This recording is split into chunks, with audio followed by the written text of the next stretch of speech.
Fiddaraini amin. Faslun fil khiyanati.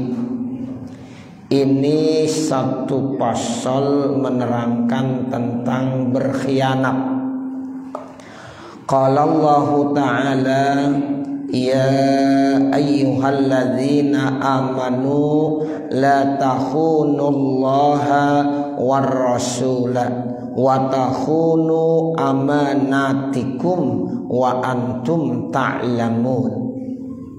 Allah Subhanahu wa taala berfirman, wahai segenap orang-orang yang beriman, janganlah kamu berkhianat kepada Allah dan janganlah kamu berkhianat kepada Rasulullah sallallahu alaihi wasallam. Wa takhunu amanatikum, dan juga janganlah kamu berkhianat terhadap amanah yang sudah diberikan kepada kamu. Wa antum ta'lamun, sementara kamu mengetahuinya. Nah, jadi ini Bapak Saudara ya terkait tentang khianat. Ya, pertama dalilnya yaitu firman Allah Subhanahu wa taala. Jadi kita sebagai orang beriman semuanya dipanggil oleh Allah tanpa kecuali. Kita semuanya sebagai orang-orang yang beriman, ya di sini ada larangan, la takhunu. Jadi la-nya la nahi. Ya, jadi larangan, jangan kamu berkhianat. Ya, jadi artinya kalau ada orang berkhianat itu dosa, karena ini adalah larangan dari Allah Subhanahu wa taala. Jadi hukumnya haram berkhianat. Berkhianat kepada siapa? Satu, berkhianat kepada Allah. Ya, sebab kita ini lahir ke dunia ya dikasih amanah oleh Allah. Nah, amanah kita banyak sekali. Ya, jadi kita dilahirkan oleh Allah, salah satunya amanahnya apa? Wa ma khalaqtul jinna wal insa illa liya'budun. Dan tidaklah saya ciptakan jin dan manusia kecuali agar mereka mengenal. Ya, mengenal saya. Setelah mengenal, nanti dia akan mematuhi aturan saya. Setelah dia mengenal dan mematuhi aturan saya, berarti dia mau mengabdi dan beribadah kepada saya. Nah, itu artinya ta'budun begitu. Ya, jadi kita harus kenal dulu sama Allah. Ya, wa ma khalaqtul jinna wal insa illa liya'budun. Liya'budun artinya supaya kamu mengenal saya. Ya, bagaimana kita mau menyembah Allah, bagaimana kita mau beribadah kepada Allah kalau kita kagak kenal. Gitu. Jadi awalnya kenal dulu. Ya, makanya kita disuruh kenal Allah. Ya, belajar ilmu tauhid terkait tentang keimanan. Ya, nanti setelah kita kenal dengan Allah, siapa Allah, nah berarti nanti kita semakin dekat sama Allah. Nah, kalau kita dekat sama Allah berarti kita melaksanakan segala perintah-perintahnya, menjauhkan segala larangan-larangannya. Nah, itu. Jadi artinya jangan nanti kita berkhianat kepada Allah. Karena tugas kita di permukaan bumi ini diperintahkan untuk selalu mematuhi aturan-aturan Allah Subhanahu wa taala. Makanya yang pertama begitu, jangan kamu berkhianat kepada Allah. Nah, yang kedua, jangan berkhianat kepada Rasulullah.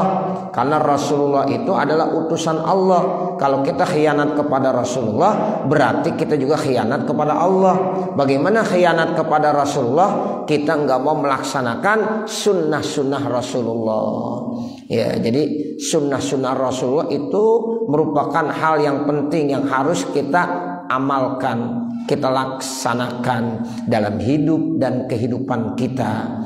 Nah, makanya jangan berkhianat kepada Rasulullah. Nah, yang ketiga, jangan berkhianat kepada amanah yang sudah dititipkan kepada kamu. Nah, kita dikasih amanah. Nah, amanah itu harus kita laksanakan dengan sebaik-baiknya. Jangan sampai kita berkhianat. Ya, nah ini tiga ya pesan dari Allah Subhanahu wa taala untuk siapa? Untuk kita semuanya yang beriman. Nah, ditutup ayat ini dengan wa antum ta'lamun. Sementara kamu itu tahu. Ya, kita udah tahu semuanya. Ya, bahwa berkhianat itu nggak boleh. Ya, khianat kepada Allah, khianat kepada Rasulullah, khianat kepada amanah yang telah diembankan kepada kita. Nah, makanya Allah bilang wa antum ta'lamun. Wa qala ta'ala, dan Allah Subhanahu wa taala berfirman, Innallaha la yahdi kaidal khainin. Sesungguhnya Allah tidak akan memberikan petunjuk kepada tipuan orang-orang yang khianat. Ya, jadi Allah tidak akan memberikan hidayah kepada siapa? Kepada tipu daya orang-orang yang berkhianat. Nah, itu dalilnya cukup dua, firman Allah yang pertama dengan firman Allah yang kedua. Nah, sekarang kita lihat dari hadis-hadis Rasulullah sallallahu alaihi wasallam. Wa akhrajat Tabarani an Ibnu Umar radhiyallahu anhuma qala. Dan telah meriwayatkan Imam At-Tabarani dari sahabat Abdullah bin Umar radhiyallahu anhu, semoga Allah memberikan keridhaan buat keduanya. Beliau berkata, qala Rasulullah sallallahu alaihi wasallam, Rasulullah sallallahu alaihi wasallam bersabda, la imana liman la amanata lahu. Tidaklah sempurna iman seseorang bagi orang yang tidak memiliki amanah baginya. Tuh, jadi kalau orang enggak punya amanah berarti imannya enggak sempurna. Itulah imannya yang dimaksud tidak ada imannya. Ya, artinya tidak sempurna imannya, tidak sah imannya. Kalau orang itu masih punya apa? Punya ya hal sifat yang khianat, enggak amanah. Ya, jadi orang kalau nggak amanah berarti orang itu tidak sah, tidak sempurna imannya. Wala sholata liman la tahura lahu. Dan tidaklah sempurna sholat seseorang bagi orang yang tidak bersuci baginya. Kita mau sholat kemudian tidak bersuci, ya kagak sempurna sholatnya. Artinya tidak sah sholatnya.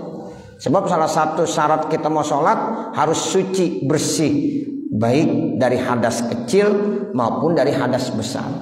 Kemudian tidak cukup hadas besar, hadas kecil lagi, suci juga pakaian kita, badan kita, tempat yang kita gunakan buat sholat. Nah itu namanya tuhur. Makanya dalam ya salah satu firman Allah bilang, innallaha yuhibbut tawwabina wa yuhibbul mutatahhirin. Sesungguhnya Allah itu suka kepada orang-orang yang bersih dan Allah suka kepada orang-orang yang bertaubat. Sebab kita kalau sholat ya tidak didasari dengan bersih, suci, itu tidak sah sholatnya, tidak sempurna sholatnya. Jadi ini amat penting tuhur, ya bersuci itu. Dari mulai kita suci dari hadas besar. Kalau kita punya hadas besar bagaimana caranya? Dengan cara kita mandi. Ya, mandi itu salah satu cara untuk menghilangkan hadas besar. Kalau kita punya hadas kecil bagaimana caranya? Yaitu dengan cara kita berwudu. Berwudu merupakan salah satu cara untuk menghilangkan hadas kecil. Nah itu jadi ketika kita sholat udah suci dah tuh dari hadas besar dan hadas kecil. Nah di samping itu juga tolong pakaian kita harus bersih. Kita pakaian kita ada yang najis kita bawa sholat, ya kagak sah sholatnya. Nah begitu juga nanti badan kita dari ujung rambut sampai ujung ya kaki itu mesti suci bersih. Kalau ada najis kita sholat, ya kagak sah sholatnya. Seperti itu. Ya, nah tempat lagi yang terakhir, tempat di mana kita gunakan buat sholat itu pun harus suci, harus bersih. Ya, makanya ini masalah bersuci jangan disepelekan Bapak Saudara. Ya, ini bersuci ini penting sekali. Ya, apalagi kalau kita pipis. Nah itu tolong benar-benar diperhatiin istinjanya yang bersih. Sebab digambarkan di dalam salah satu hadis ada orang disiksa di dalam kubur. Ya, Rasulullah tahu. Ketika ditanya, ya Rasulullah kenapa orang ini sampai disiksa di dalam kubur? Apakah dia hidupnya kagak sholat? Apakah hidupnya kagak puasa? Ternyata jawaban Rasulullah, orang ini sholat, orang ini puasa, tapi sayang, ya istinjanya enggak benar, bersucinya enggak benar. Gara-gara istinja dan bersucinya enggak benar, orang ini disiksa di dalam kubur. Bagaimana sholat itu mau diterima kalau seandainya istinjanya enggak benar? Nah, makanya itu yang harus kita perhatiin Bapak Saudara. ketika kita pipis. Nah itu jangan sampai ada najis yang terkena di badan kita. Makanya saya selalu nganjurin kepada Bapak Saudara, kalau misalnya kita ke kamar mandi, ke toilet, itu tolong pakai sendal. Ya, biar supaya tuh kaki kita enggak bercampur dengan najis. Ya, sebab kalau kita pipis di situ, ya nyampur dengan air yang kita siram di situ, otomatis campur najis itu semuanya. Kita kena di kaki kita enggak pakai sendal, otomatis kita jalan najis semuanya. Ya, nah ini yang harus diperhatiin. Makanya salah satunya, ya kita kalau di toilet, ya kita mau ke toilet nih Bapak Saudara, rumah kita tuh ada sendal khusus yang ada di toilet. Ya itu insya Allah bersih dah. Nanti kita mau berwudu, mau cuci kaki, kita ada di atas sendal, sehingga insya Allah itu kaki kita bersih. Dan sendal itu jangan dinaikkan ke bagian yang bersih, hanya di kamar mandi. Kita keluar dari kamar mandi itu udah lantai kita udah bersih, udah suci. Nah itu penting sekali. Ini terkait masalah sholat. Ya kita rajin banget sholat, tapi kalau tiap hari kerjaannya begitu tuh, cara ya bersucinya enggak bener, ya sayang.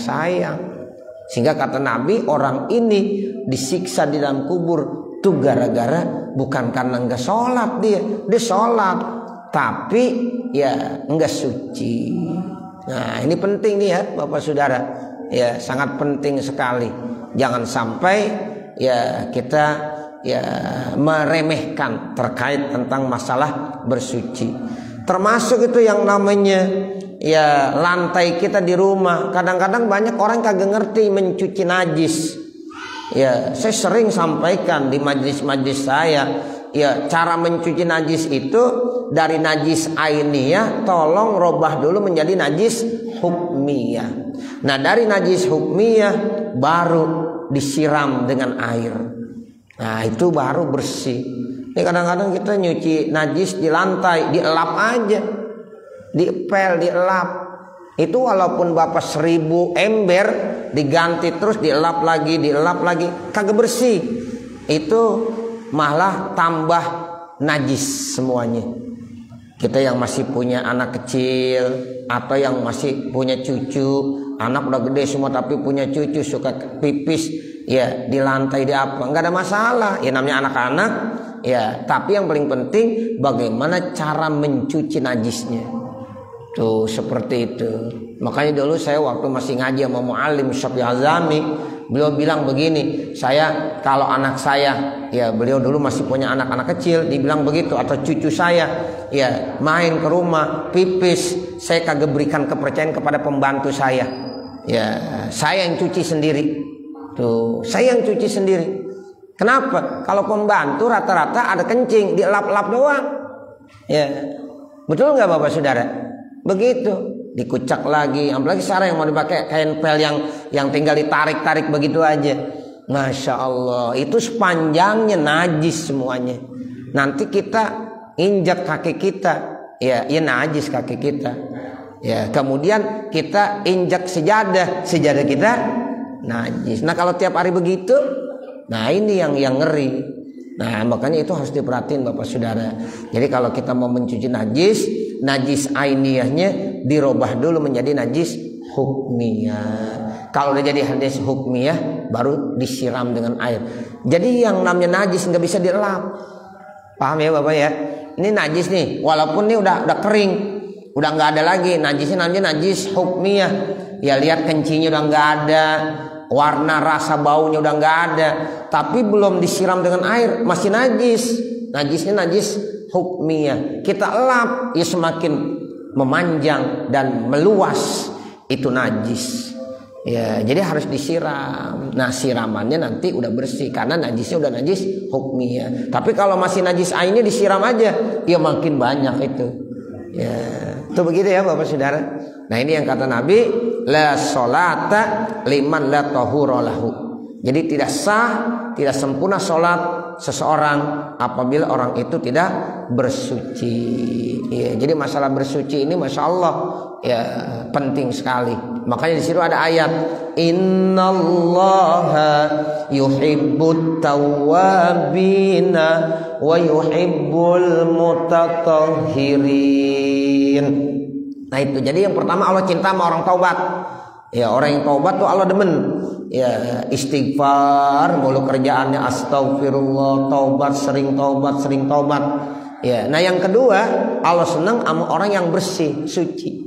Ya, sehingga sholat itu harus didasari dengan bersuci. Makanya intinya kita harus tahu dah. Ya, ngaji itu penting, Pak. Ya, yang namanya ngaji itu penting. Ya, kalau orang kagak ngaji, masalah najis aja dia kagak paham cara membersihkan. Coba sekarang lihat, ya ibu-ibu muda sekarang, Pak. Coba perhatiin kalau mencuci najis, gampang aja main elap-elap aja. Coba lihat dah Bapak Saudara.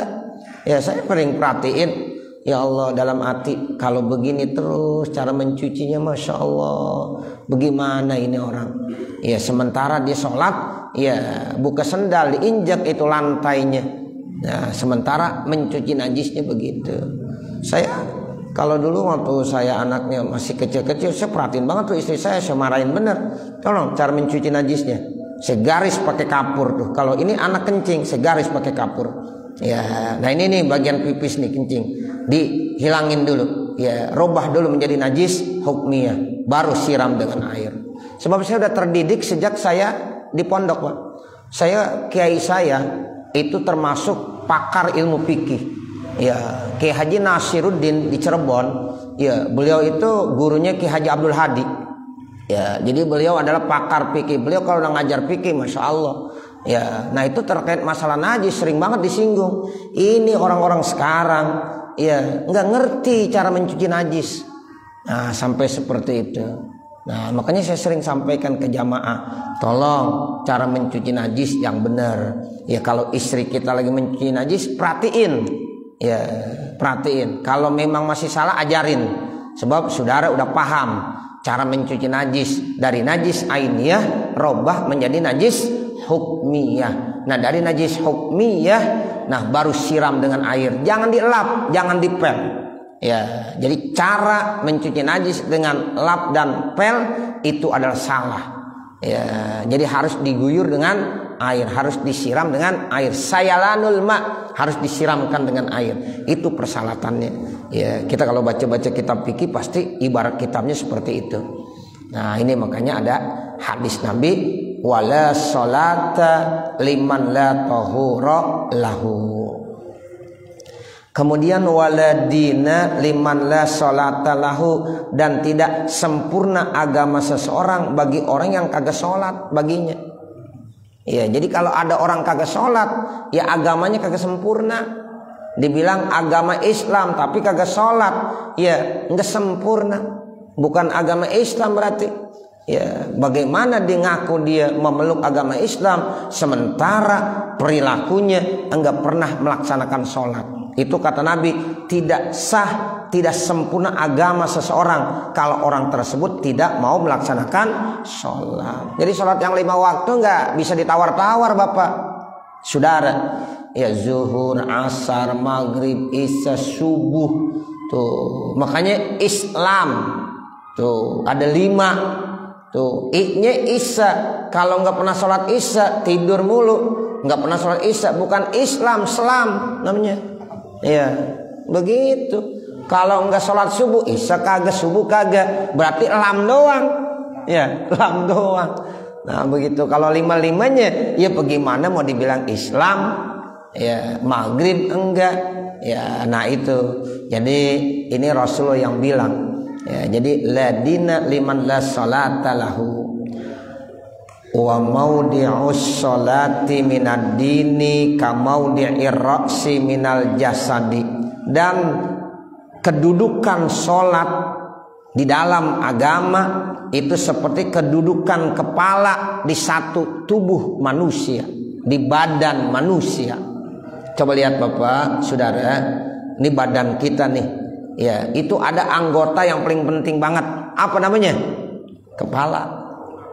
Kira-kira orang ada nggak yang hidup tanpa kepala? Nggak ada ya Bapak Saudara ya. Ya, rata-rata orang akan mati. Ya, dan kita belum lihat di musola Al Barokah ada orang sholat maghrib kepalanya nggak ada. Ya, pernah lihat? Nggak ada. Tapi kalau mungkin ya tangannya buntung, kakinya nggak ada, masih bisa hidup. Banyak kita lihat.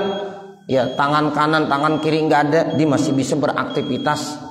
Bahkan ada yang kakinya, kaki kanan, kaki kiri nggak ada, bisa beraktivitas. Tapi nggak ada orang bisa hidup tanpa kepala. Nah begitu. Jadi kalau kita sholat subuh berjamaah di musola ya Al Barokah, tiba-tiba di samping kanan kita ada orang sholat nggak ada kepalanya, gimana kira-kira? Ya kita nggak jadi kali. Ya pada lari kita. Tuh begitu. Jadi begitu penting sholat. Nah, ayo kita sebagai orang Islam jangan sampai ninggalin sholat, ya, karena kedudukan sholat begitu penting, ya, dalam agama seperti kepala dalam tubuh manusia. Wa Ahmadu wa Ibnu Hibban an Anasin. Kemudian ada hadis riwayat Imam Ahmad, Imam Ibnu Hibban yang datangnya riwayat dari Anas bin Malik. Rasulullah bersabda, la imana liman la amanata lahu waladina liman la ahda lahu. Artinya la imana, tidaklah sempurna iman seseorang, liman la amanata lahu, bagi orang yang tidak ada amanah. Tuh, jadi kalau orang kagak amanah berarti imannya kagak sempurna. Karena ukuran iman itu adalah amanah. Amanah dengan iman tidak bisa dipisah-pisahkan. Jadi kalau ada orang imannya sempurna berarti dia beramanah. Kalau ada orang tidak amanah berarti imannya kagak sempurna. Kalau dia amanah berarti imannya sempurna. Jadi antara iman dengan amanah itu satu kesatuan yang tidak bisa dipisah-pisahkan. Sama seperti iman dengan rasa malu. Kata Nabi, al imanu wal haya'u kurina jami'a. Iman dan rasa malu itu dua hal yang tidak bisa dipisah-pisahkan. Satu kesatuan. Kalau orang udah kagak punya malu, berarti udah kagak punya iman. Kalau orang kagak punya iman, kagak punya rasa malu. Ya, orang kalau masih punya rasa malu, masya Allah, berarti masih punya iman. Malu saya, ya, tuh alhamdulillah orang masih punya malu. Ya, main judi, ya, saya malu apalagi main judi di kampung baru, kagak enak, malu saya. Ya, dilihat sono, dilihat sini, masih bagus tuh, masih punya malu. Nah orang yang bingung, yang udah kagak punya rasa malu, bodo amat. Ya, nah ini udah mau ke tembok. Kalau mau ke tembok gimana?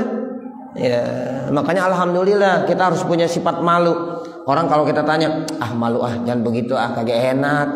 Tuh, nggak enak sama guru, masuknya masih malu, nggak enak.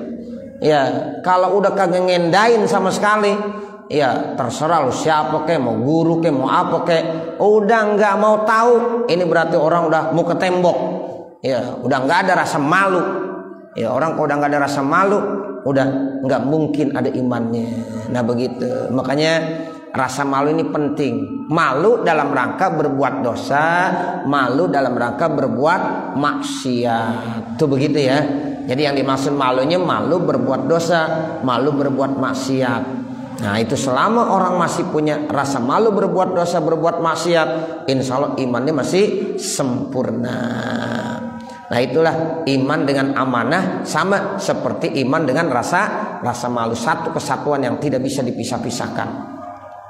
Waladina, dan tidaklah dikategorikan agamanya sempurna liman la ahdalahu, bagi orang yang tidak memiliki janji yang tepat. Tuh, orang kalau udah suka ingkar janji, ya nggak pernah nepatin janji, itu berarti agamanya juga tidak sempurna. Ya, jadi janji itu utang, mesti ditepati. Wasyaikhani an Abi Hurairah. Kemudian ada hadis riwayat Imam Bukhari dan Imam Muslim yang datangnya dari Abi Hurairah. Rasulullah bersabda, ayatul munafiki salasun. Tanda orang munafik ada 3. Iza hadasa kadzaba. Apabila dia bicara, dia bohong. Nah ini hadis ini Bapak Saudara sudah maklum banget dah, udah pada hafal. Ya, jadi tanda orang munafik ada 3. Apabila ia bicara berbohong. Wa iza wa'ada akhlafa. Apabila dia janji dia ingkar, enggak pernah nepatin.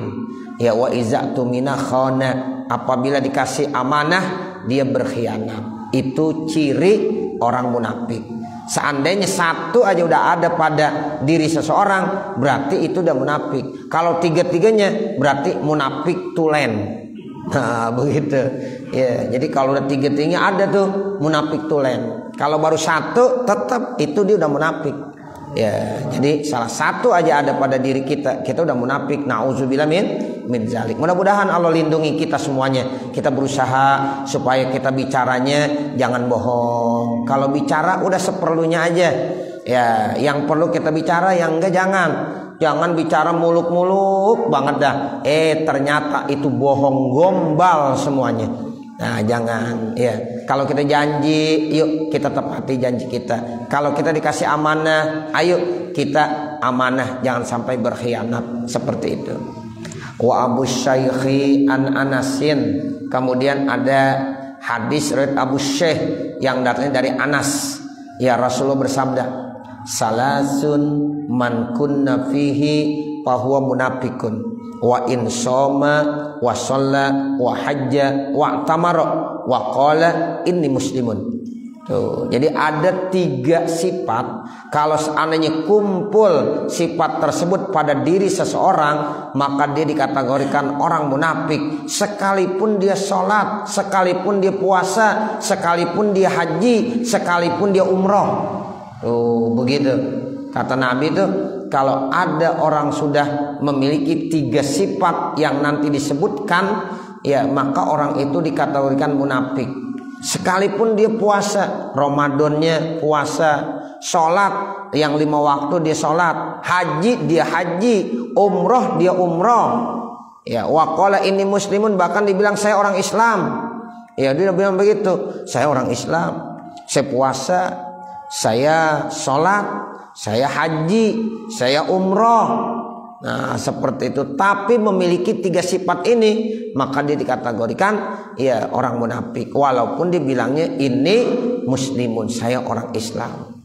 Yang pertama, man iza hadasa kadzaba, orang apabila bicara berbohong. Wa iza wa'ada ahlafa, orang apabila berjanji mengingkari janjinya. Wa iza tumina khana, orang apabila dikasih amanah dia berkhianat.